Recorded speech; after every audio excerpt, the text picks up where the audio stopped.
المجلة. أسبوع جديد ولقاء جديد مع أبرز النشاطات الثقافية والفنية بالولايات المتحدة. أهلا وسهلا فيكم مشاهدينا بحلقة جديدة من المجلة. أبرز صفحات حلقة اليوم: لقاء مع الرسام ج.كولمان،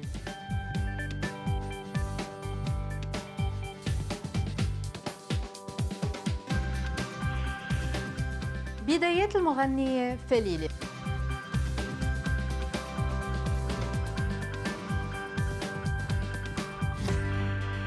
نبدأ حلقتنا ببروفايل عن الفنان ج.كولمان. بعمر مبكر برزت موهبة كولمان بالرسم. استخدامه للألوان اللي بتعكس العواطف الجياشة والمتضاربة جعلت كولمان متميز بفنه. على مر السنين خفف كولمان من استخدام الألوان وأخذ فنه منحى آخر، وبدأ يركز بلوحاته على الشكل البشري المجرد، واستعمل بلوحاته الألوان الداكنة، وذلك بعد ما تأثر بأشكال المخلوقات الأسطورية والعالم الروحي والميتافيزيكي وقراءاته المختلفة حول صراع البشر على السلطة والحروب.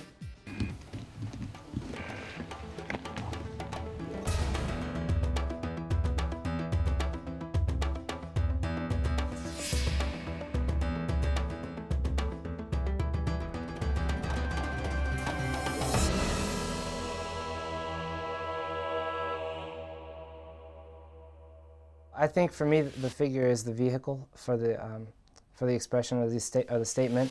The gesture, the powerful pose is important to me, like trying to have work that's evocative of some sort of transcendence.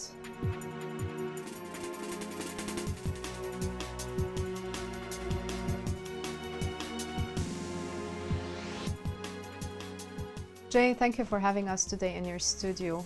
How did you start painting? What was your driving force? I started drawing when I was really young, and I sketch daily. It's sort of like a journaling type of meditative type process for me. Like I feel like I have to constantly get these ideas out, and then I refine the composition to make a painting or a mural out of.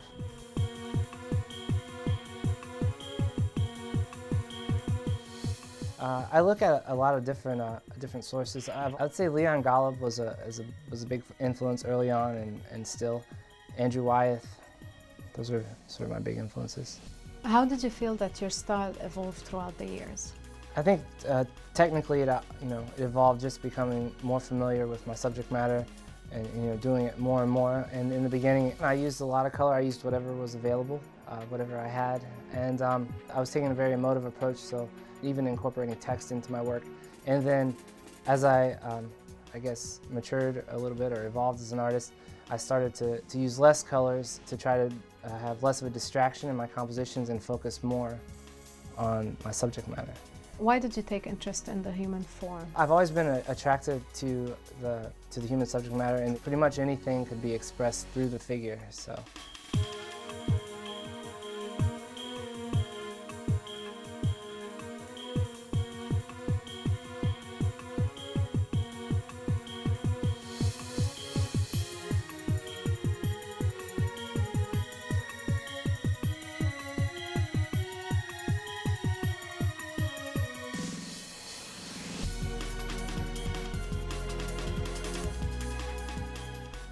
Jay was one of my students. He claims he took all of my art history classes, and that's where I first met him. And I think it's an extremely complex development that he's gone through, with a lot of philosophical and metaphysical issues that he's dealt with over the years. He's focusing on sort of the essential thing that he's interested in, which is the figure, and I think relationships of power and aggression. When you're about to draw a canvas or a mural, how do you proceed? I normally start with some sort of conceptual writings where I gather my sources. Wandering Stars was my first solo exhibition. I based it on a verse from Jude. It says, "They are wild waves of the sea, foaming in their shame, wandering stars for who the blackest darkness has been reserved for." So I thought that had this really strong imagery. When you stray away from your inspiration and what's true to you, how confused and lost we can become. And a statement by the Dalai Lama about the whole secret of existence is to have no fear. Never fear what will become of you. Depend on no one. Only the moment you reject all help are you freed. I was reading that and The Prophet from Khalil Gibran, and he was a poet and a writer and an artist, and just, yeah, I love his work. Yeah, he had a very ethereal quality to his work, and there was definitely a spiritual quality to everything that he, like all the work that I'm familiar with, and he was able to use the form as his vehicle of expression. So I really respect what he did. I love his work.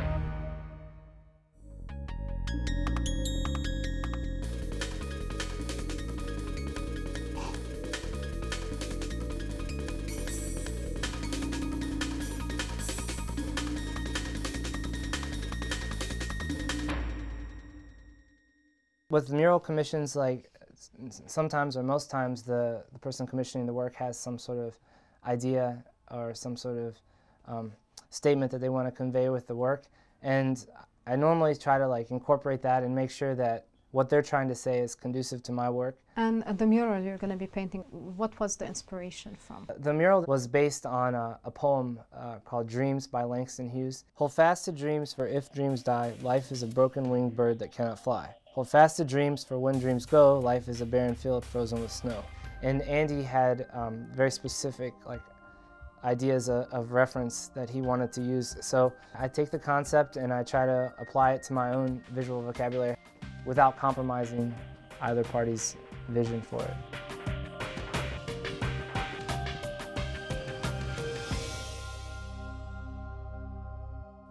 While I'm doing these murals, I've been reading a lot of books on different anatomy books and constructive anatomy, and really just focusing on the body without different background type of elements.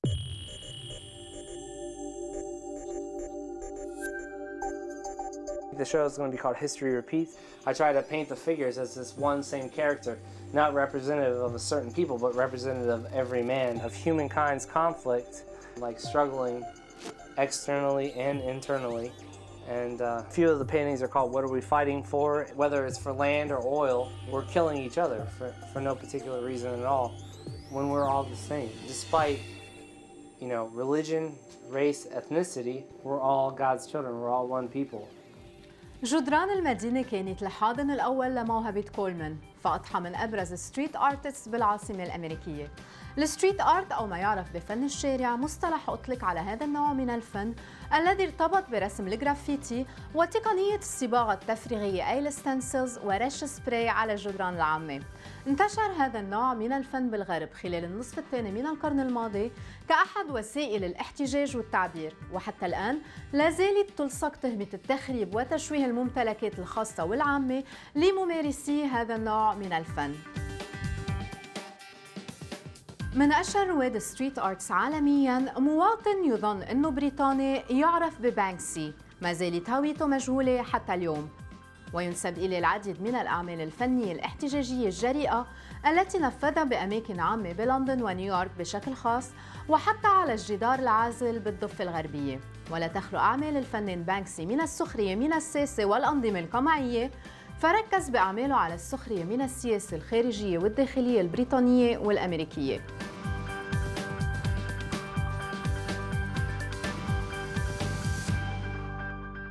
استطاع ستريت آرت فرض نفسه مؤخراً كأحد أشكال الفن الحديث، متخذاً طريقه نحو قاعات العرض كأحد وسائل التعبير، فتقبلته بعض الدول والحكومات وخصصت أماكن خاصة لممارسته. كولمان اللي برز بهذا النوع من الفن ببداياته يعتبر الستريت آرت اليوم نوع من أعمال التخريب بحال ممارسته بشكل عشوائي، ويؤيد جهود الحكومة الأمريكية لإطفاء الشرعية على فنون الشارع بالعاصمة الأمريكية، حيث تم الموافقة على ميزانية سنوية تتخطى $100,000 لتنظيم هالفن بشكل قانوني.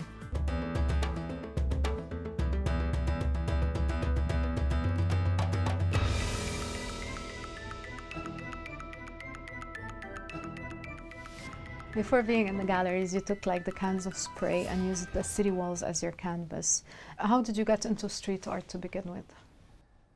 I would say mostly out of necessity for materials and availability, and spray cans were less expensive, and there was always a wall available as opposed to canvas and more fine art materials. It was more impulsive, more of just a reaction, and it was, you know, done with a sense of urgency to like complete it as soon as possible and then move on. Do you think street art as well is important for the youth, for the community, you know, living in the city?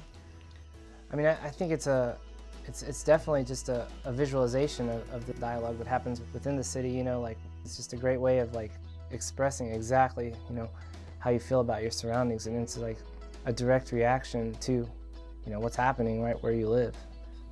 And DC has been trying to legalize street art. How do you feel about this? I think there should definitely be more legal walls that are dedicated to that, and you know, vandalism is another thing. Obviously, I don't condone that, or destruction of property, but it's a really small percentage of the population that can afford to collect art, but anyone can walk by and see a mural. So I think there should be more, you know, commissions and more legal walls given in the cities. Like some cities already do that, you know. How do you feel street art has evolved throughout the years as well? The barrier definitely keeps getting smaller from, you know, the ghetto to the gallery. And now there's definitely like this sort of like symbionts in the two movements, because people are interested in, you know, what's going on in this like street level culture, you know, and I think it appeals to people that are in like this, in the reverent fine art gallery setting, you know, because it somehow connects them to this purest idea of the starving artist. How important do you think is art in transcending the barriers of language, culture, and society? Well, I mean, I think art and music is universal, you know. I feel like it can speak to everyone. If the statement is true, or if the image is powerful, then I think it's going to speak to people regardless of, you know, culture or race or any of those things. I think that art has that ability to, you know, to reach a higher strata and to project like, you know, this purity or beauty, no matter what the statement is, like this, to project or translate this statement that everyone can understand. And how about your plans of expansion to the Middle East? I definitely would like to have more of a presence internationally, especially in the Middle East. Like there seems to be like a tradition with the aesthetic that they have going, where the figure isn't as predominant as it is in some other cultures. And since what I do is very figure driven, you know, I feel like it's relevant to that, you know, to that movement.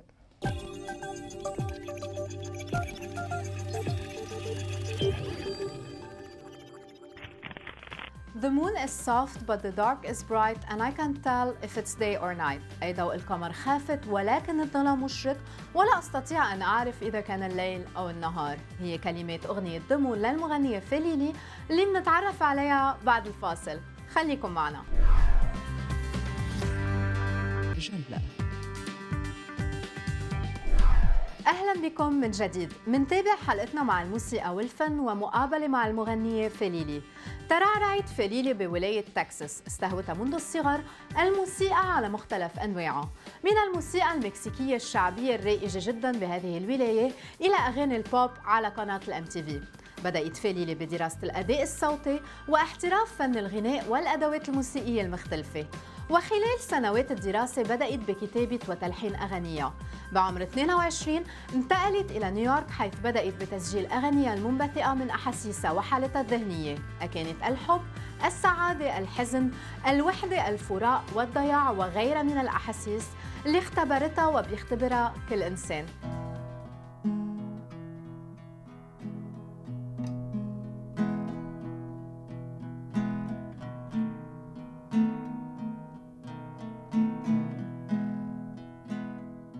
I really haven't developed a routine for writing, but I think mostly it comes as in the form of a melody first, usually a melody and a phrase, will just kind of pop into my head, and it all sort of evolves like through a stream of consciousness.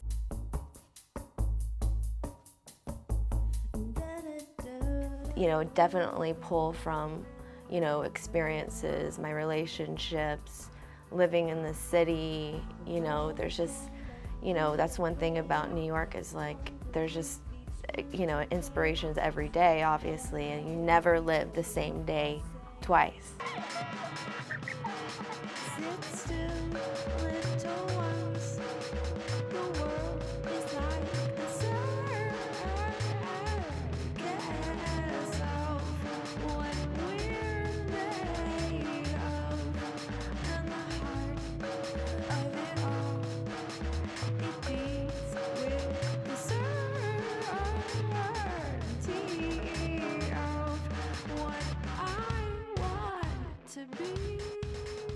Well, as a young child, I was really into the 80s, I was definitely, I'm an 80s kid, so I loved Madonna and Janet Jackson. I mean, I watched MTV like when I was 5 years old and obsessed over music videos, and I just always just enjoyed singing, and I started taking voice lessons when I was 12, so it's been just a part of my life.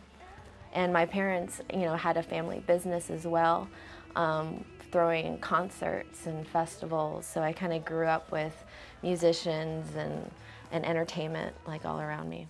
It was just always, I felt like a process trying to find the right band to back me up, who is the right musicians to play with these songs that I've written.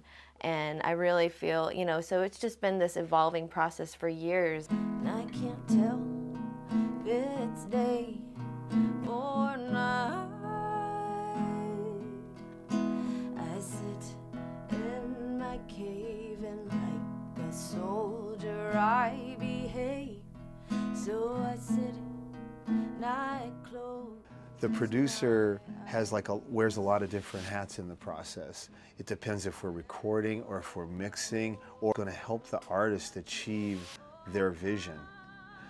Some artists have a more clear idea and a more focused idea of what their vision is than others.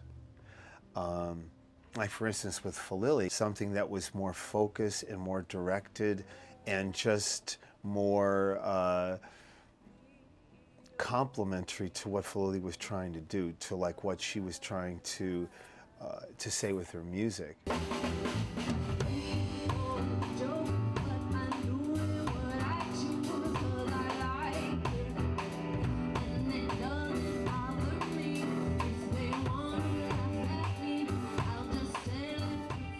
I definitely feed, off of the crowd, and it really just feels great to like see people smiling or singing along to a song, and because that's who I'm performing for, so I definitely, enjoy, the audience's energies, and it's, that's why I do it, really,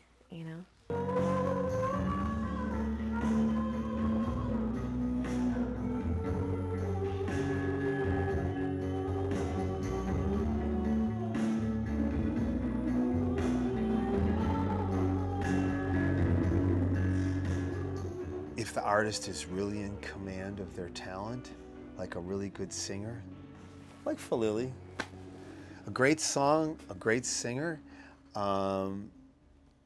that's really all you need, and then get out of the way and let it happen.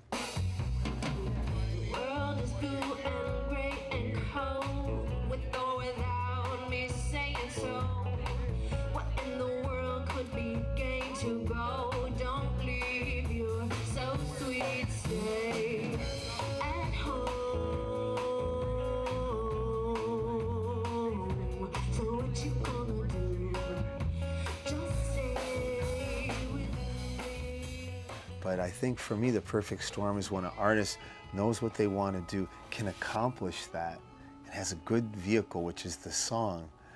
Then it's fun, and it's relatively easy to make things happen. It's not always like that, though. It's not always a perfect storm, is it?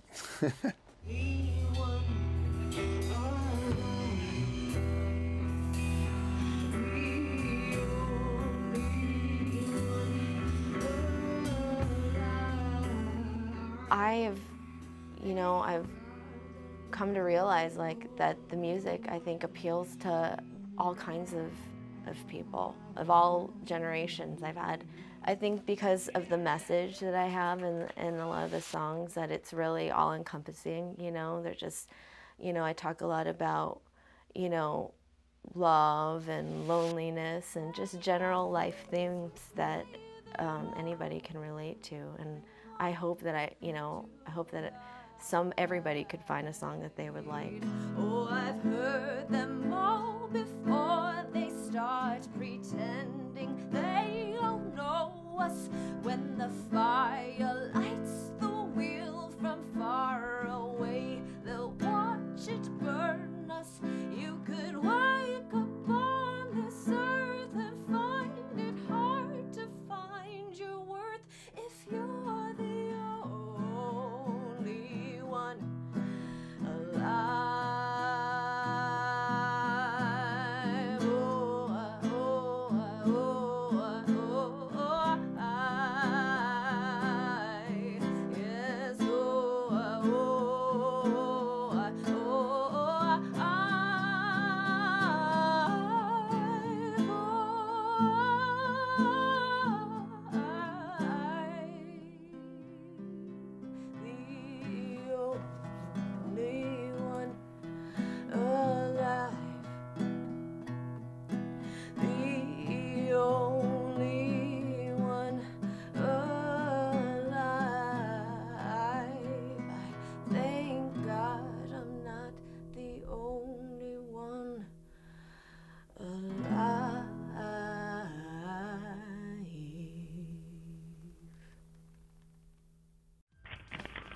مشاهدينا، الوقت المخصص للبرنامج انتهى. بنهاية حلقة اليوم بشكر فريق العمل باستديوهات الحرة واشنطن دي سي وبالأخص بيير جاد. لمعلومات أكثر عن البرنامج وفريق العمل تابعونا على جروب المجلة على الفيسبوك، وبوعدكم رح جاوب على كل تعليقاتكم ومقترحاتكم. بإمكانكم أيضا مراسلتي على إيميل البرنامج المجلة@الحرة.com. أنا بلاقيكم الأسبوع القادم وأكيد رح تكونوا على الموعد. المجلة.